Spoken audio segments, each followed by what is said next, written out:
Assalamualaikum warahmatullahi wabarakatuh. Alhamdulillahi rabbil alamin.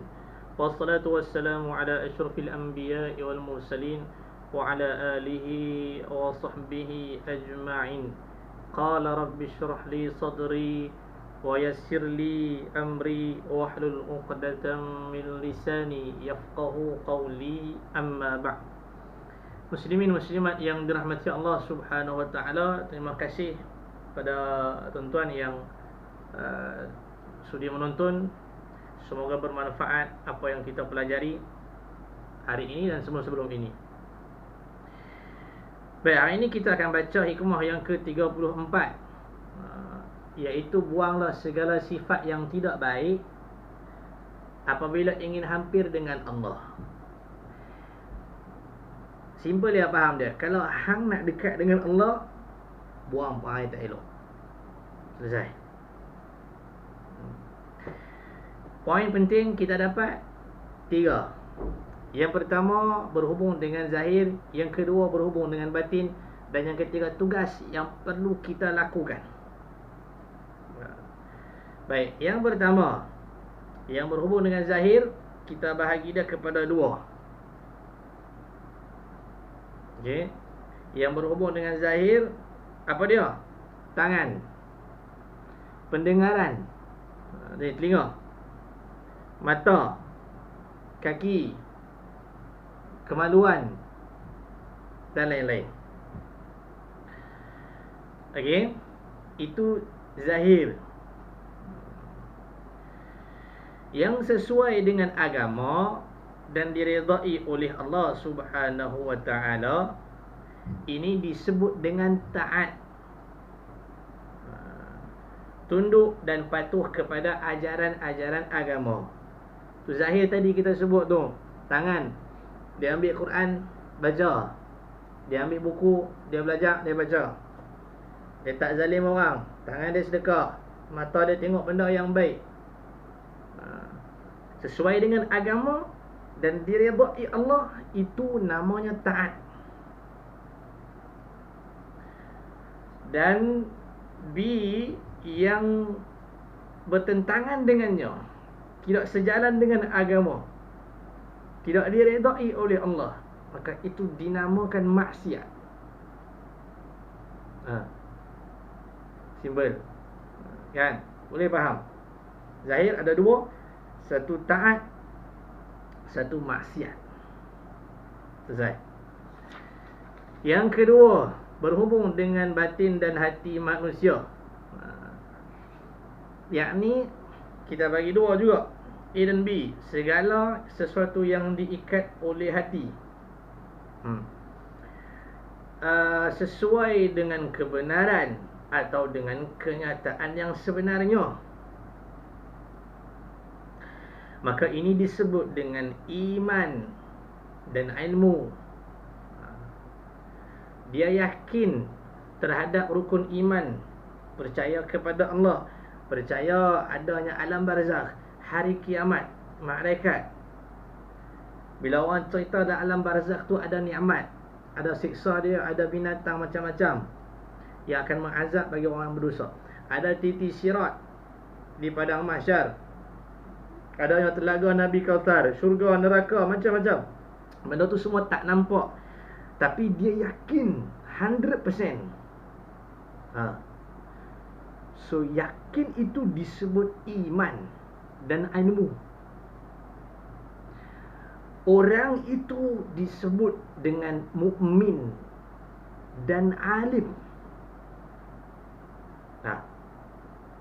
Titik. Adapun B yang bertentangan dengannya, tak percaya dia. 50-50, betul ke dalam alam barzakh ni ada nikmat, ada azab? Betul ke manusia ni akan dibangkitkan kembali? Kurang percaya dia. Maka ini disebut dengan nifaq dan jahl. Tak percaya tu disebut dengan nifaq dan jahl. Dia tu dinamakan dengan munafiq. dan jahil. Munafik ni ada dua, satu kecil, satu besar. Tak mau cerita yang tu. Boleh faham? So yang kedua, hati. Berpeluh juga terang benda ni. Yang kedua, hati. Yang hati, so ada dua. Satu iman, satu lagi munafik. Alright. Kemudian sikit syarahan dia. Kata dia, ketahuilah bahawa tinjauan terhadap masalah yang berhubung dengan zahir tadi, fizikal manusia, nombor satu, dalam istilah ilmu pengetahuan, dia disebut dengan ilmu fiqh, ilmu fiqh atau ilmu syariat. Dalam dia ada masalah tentang solat, puasa, haji, zakat, muamalat dan lain-lain. Orang yang mempunyai pengetahuan mendalam tentang itu, mengerti persoalannya selok-belok tentang ilmu tersebut, dinamakan dengan tafaqquh. Adapun tinjauan perbahasan dan pendalaman mengenai masalah yang berhubung dengan hati dan batin dalam ni, maka tinjauan untuk itu semua disebut dengan tasawuf. Dan masalah-masalah itu ada dalam ilmu tasawuf. Okey. Selesai. So kita nampak yang pertama tadi berkaitan dengan fiqh, yang kedua berkaitan dengan tasawuf. Maka so dua kan, jadi kita nak bagi baiklah zahir dan batin. So kita nak bagi dua-dua ni baik. Hati itu baru boleh baik apabila dia suci dari sifat yang tercela, macam mana kita dah sebut dulu. Okay. Ada orang yang dia zahir sembahyang rajin, tapi dalam dia busuk, dengki, dendam, khianat, iri hati, tak suka tengok orang senang dan lain-lain. Ada orang dalam dia baik, hati dia, tapi luar dia masalah. Jadi kita nak bagi baik dua-dua dengan dua tugas. Ini yang ketiga. Okay, kita nak bagi baik dua-dua ni, maka yang ketiga ada dua tugasan yang perlu kita lakukan. A. Takhalli dan B. Tahalli. Tuan-tuan, beri perhatian. Ni dengar elok-elok ni. Kalau kita nak jadi orang baik, ni cara dia. Okey. Yang sedang berjalan ni, kita tak cerita yang tuan tarik tu. Okay. Sedang berjalan, ni tugas dia. You tak ada tugas lain tau. Okey. Takhalli dan tahalli. You tak boleh kata saya ikhlas, tapi dalam tugasan ni hang tak buat, salah, menyimpang. Mungkin hang keliru, ataupun mungkin hang ilmu masih belum sampai, tak tahu dan sebagainya. Okey, yang ketiga A dan B. A, tugas takhalli. Inilah yang diatur oleh ulama tasawuf untuk memperbaiki hati. Apa dia takhalli ni? Ada 6. Buatlah A point A ke 3.1 ke 3.2, tapi nak buat atas dia ada 6. Kita guna 3.1 lah. Sebab ni nombor 3, so 3.1. 6 tugas yang tidak mesti dikerjakan. 3.1, membaca Al-Quran dengan tadabbur, yakni bacalah Al-Quran dengan hati yang khusyuk. Lidah kita membaca, hati kita mengikuti bacaan lidah tentang pengertiannya dan tujuannya. Tu dia ajak. Dia kata baca Quran dengan tadabbur, mesti hang tahu makna dia. Contohlah, kita tak ambil panjang, kita ambil contoh surah Al-Fil. Alam tara kaifa fa'ala rabbuka bi ashabil fil. Sebut yang tu dia dah tahu dah, yang tu cerita tentang apa. Kan umum dia tu dia tahu dah. Ini cerita tentang Abah. Jadi dia baca mesti khusyuk, penghayatan, fokus ketika dia menyebut ayat itu. Lidah baca, hati mengikuti bacaan. Lidah tentang pengertiannya dan tujuannya. Sedangkan perasaan kita dalam membaca turut merasakan sejalan dengan isi ayat-ayat yang dibaca. Jangan hang baca, hati pergi tempat lain. Tak mau. Tarik hati tu, suruh dia fokus apa yang tengah buat lah ni. Ini untuk diri hang, bukan untuk orang lain. Dia akan balik mai. Yang kita layan dia, nanti dia pergi jauh. Sampai ke Lustak, sampai ke Johor Bahru dia pergi. Duduk di KL. Badan ada di KL, hati pergi tempat lain. Maka bacalah Al-Quran yang sifatnya membacanya itu seperti tersebut di atas. Dia ajak kita tidak perlu membaca Al-Quran itu harus panjang. Macam saya sebut tadi lah, ambil yang pendek. Biarlah pendek tak apa, dia kata. Asalkan istiqamah dan komit, disiplin setiap malam atau setiap hari dalam waktu yang khusus. Ada setengah orang dia buat surah Al-Mulk di masjid-masjid. Surah Al-Mulk selepas isyak dia baca. Ramai-ramai duduk sat. Mudah-mudahan tu dia kata setiap hari dalam waktu yang khusus. Mudah-mudahan kita akan mendapat petunjuk dan taufik Allah dari pengaruh bacaan yang demikian. Tu dia. Hang ambil pendek, fokus, khusyuk macam mana kita sebut tadi, hang istiqamah dan disiplin. Dia akan memberi pengaruh tau. Amal ni kalau berterusan, istiqamah dia ada keberkatan padanya, so dia akan kena pada diri kita tu, dia memberi kesan yang baik. 3.1, 3.2, membiasakan perut dalam keadaan lapar dan haus. Maksud dia janganlah bila kita makan tu sampai kenyang perut, tak boleh nak ibadat, malah berat dah nak bangkit buat tu. Kalau kita nak baiki hati, nak dekat dengan Allah, salah satu dia hang makan tu mesti kurang lah sikit. Makan mesti kurang sikit. Biasakan perut tu dalam keadaan lapar dan haus. Kemudian 3.3, Qiyamul Lail, bangkit waktu malam, solat tahajud. Mendekatkan diri kita kepada Allah dan menghaluskan perasaan kita pada hubungan kita dengan Allah. Apatah lagi semayang malam di bulan Ramadan. Ni Ramadan nak mai. InsyaAllah Allah panjangkan umur kita masuk. Itu satu nikmat yang sangat besar lah. Satu nikmat yang sangat besar. 3.3, 3.4, minta ampun kepada Allah di waktu sahur. Ambillah kesempatan yang paling baik di waktu malam, antara jam 2 pagi hingga 4 pagi, menyampaikan segala curahan hati kita ni pada Allah. Berwuduklah, bertahajudlah. Waktu tu duduk sunyi sepi, tuang semua perasaan kita dekat Allah ni, menyesal, istighfar. Ya Allah, aku banyak dosa, aku jahil, aku bodoh. Ya Allah, aku harapkan rahmat Engkau. Ya Allah, aku tak ada kekuatan apa. Aku akui kejahilan aku. Aku akui kebodohan aku. Bimbinglah aku ya Allah. Ampunkanlah dosaku. Mohon istighfar kepada Allah Subhanahu Wa Taala. Baca berkali-kali. Dan hatimu mesti mengharapkan keampunan Allah. Jangan mulut saja you baca. Hati betul-betul mengharap keampunan Allah dan betul-betul tak mau ulang lagi penyesalan itu daripada dalam hati.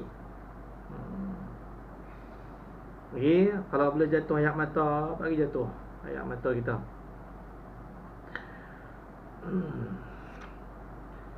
3.5, berkawan dengan orang yang baik, orang-orang saleh. Tu kita dah sebut dulu sebelum ni. Sebab ada keberkatan pada mereka itu bila kita hampir kawan dengan dia. Dan 3.6, makan makanan yang halal. Makan makanan yang halal. Itu penting.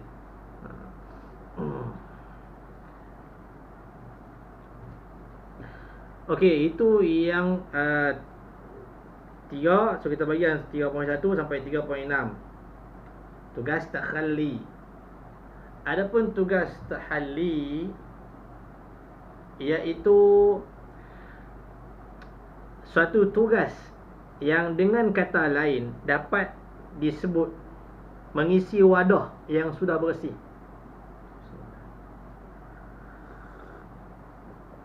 Lagi, dengar ni, penting ni.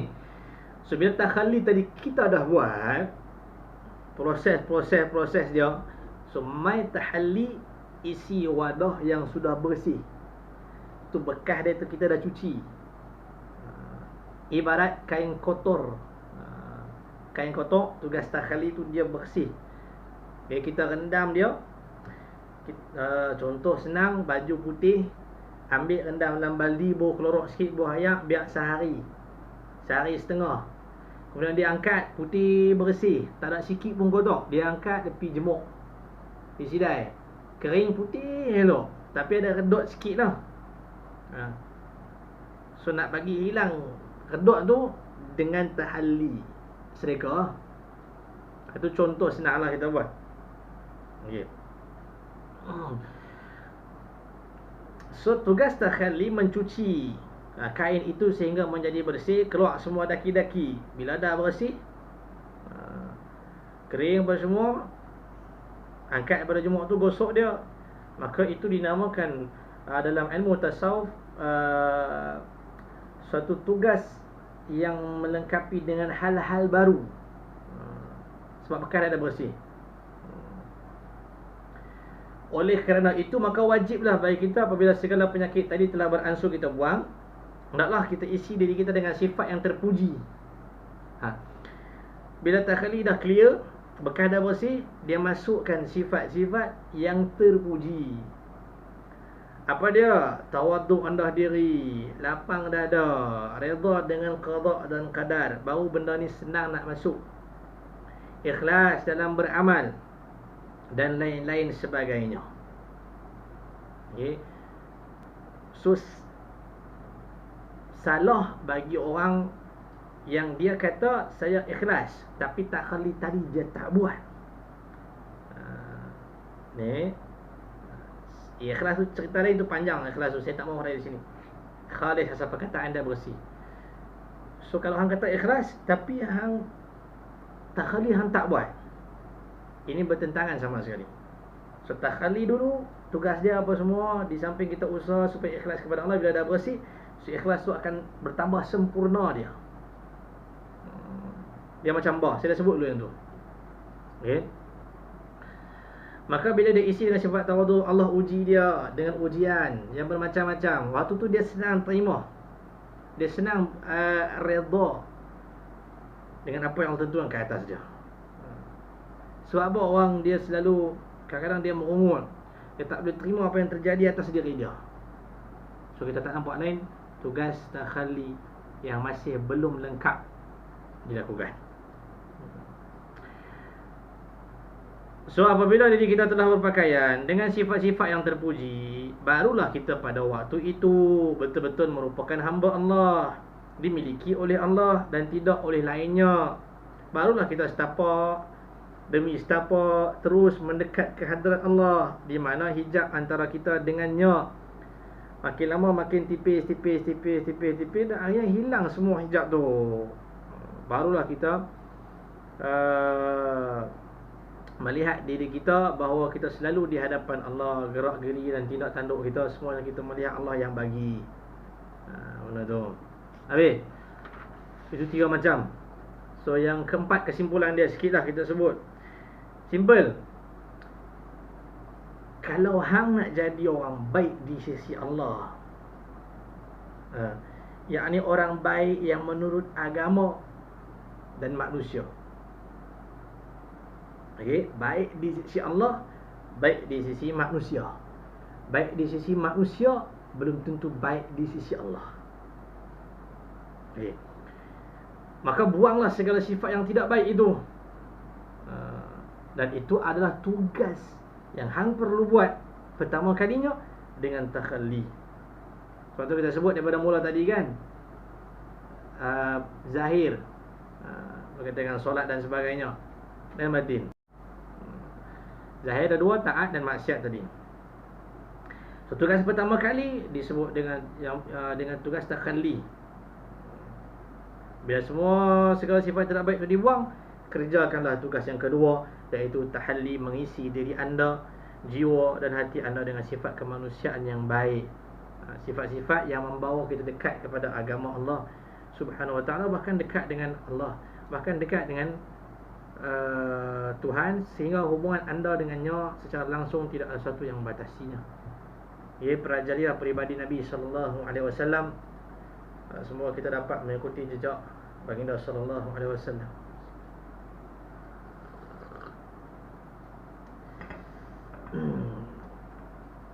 Wallahu ta'ala a'lam. Habis. Selesai.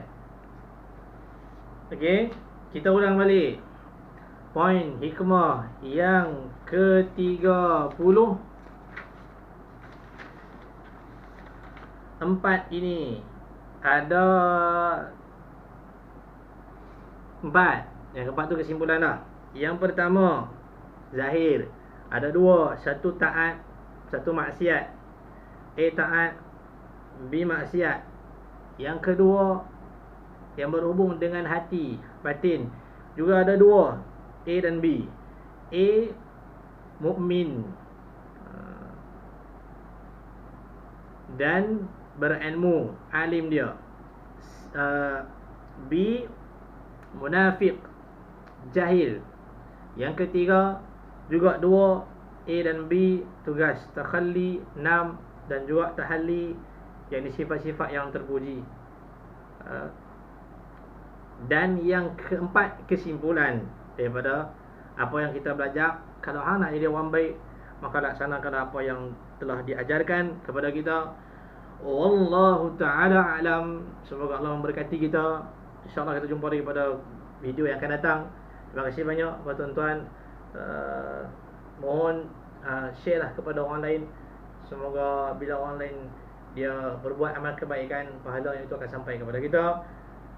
Semoga Allah mengampuni segala dosa dan kesilapan kita. Saya akhiri dengan ucapan aqulu qawli hadza wa astaghfirullahal azim li wa lakum. Wassalamu alaikum warahmatullahi wabarakatuh.